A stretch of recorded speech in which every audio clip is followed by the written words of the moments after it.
સ્વર્ગ ઊભું થઈ ગયું.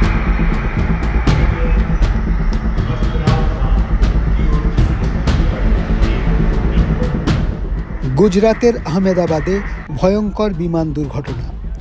উড়ান শুরুর মিনিট কয়েকের মধ্যেই ভেঙে পড়ে এয়ার ইন্ডিয়ার বিমান।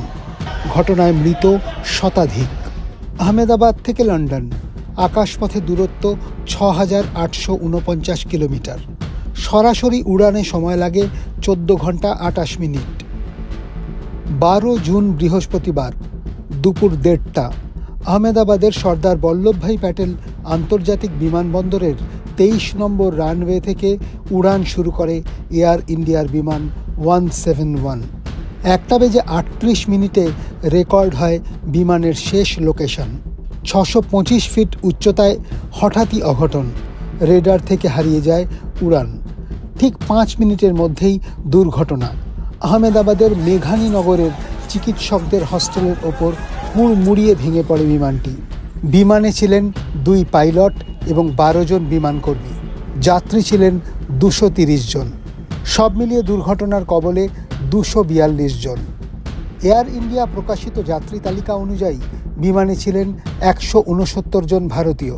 বিদেশিদের মধ্যে ছিলেন ৫৩ জন ব্রিটিশ, এছাড়াও ৭ জন পর্তুগিজ এবং ১ জন কানাডিয়ান।